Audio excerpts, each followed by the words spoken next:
The city was still sleeping, but the sea never rests. December 1st, 1948. Somerton Beach, South Australia. The dawn light crept over the sand, painting long skeletal shadows from the dunes. That's where they found him, a man propped against the seawall, as if he were just watching the tide, dressed sharp, too sharp for a morning on the beach. A double-breasted suit, polished shoes, not a hair out of place. He looked like he'd just walked out of a high-class joint, except for one small detail. He wasn't breathing. The coroner came and went.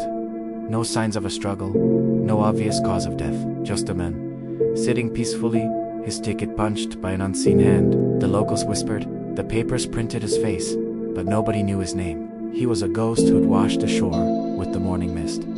A perfectly dressed enigma. The pockets were the first place they looked for a name, a story, anything. They came up empty. No wallet, no identification, not even a stray coin. Just the mundane artifacts of a man's day.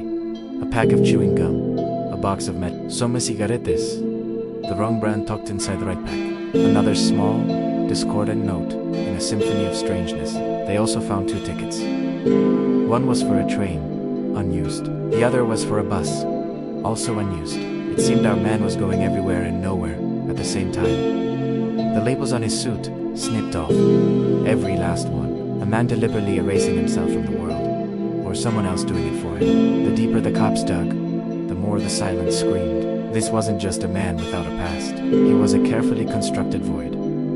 Then, weeks later, a break, a hidden fob pocket, stitched deep into the man's trousers. Inside, a tightly rolled scrap of paper. On it were just 2 words, printed in an ornate font, a phrase from a rare book of Persian poetry, the Rubaiyat of Omar Khayyam. It means it is ended, or it is finished. Finished. What was finished? A life, a mission. It was a clue that only deepened the shadows. The police sent the words out to the world. A message in a bottle cast into an ocean of uncertainty. A local man came forward.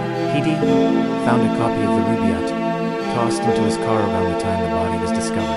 In the back of this book, embedded in the paper, was a scroll, 5 lines of capital letters. A sequence that looked like gibberish. A code, a secret whispered from beyond the grave. The world's best minds looked at it. Code breakers who had cracked enemy transmissions during the war. They all came back with nothing. The message, like the man, refused to give up its secrets. To this day, he remains the Somerton Man. A name that isn't a name. His body lies in Adelaide's West Terrace Cemetery under a headstone that reads, "Here lies the unknown man who was found at Somerton Beach." The code has never been broken. The strange details, the expensive suit, the missing labels, the unused tickets, the poison they suspected but could never prove, they all just hang in the air. Pieces of a puzzle with no picture on the box. Was he a spy from the Cold War? A lover scorned? Or just a soul who decided his time was up? We don't know. The tide comes in, the tide goes out. The sun rises and sets over Somerton Beach. And the unknown man keeps his silence. His story finished before it ever truly began. Tamam shoot. Tamam shoot.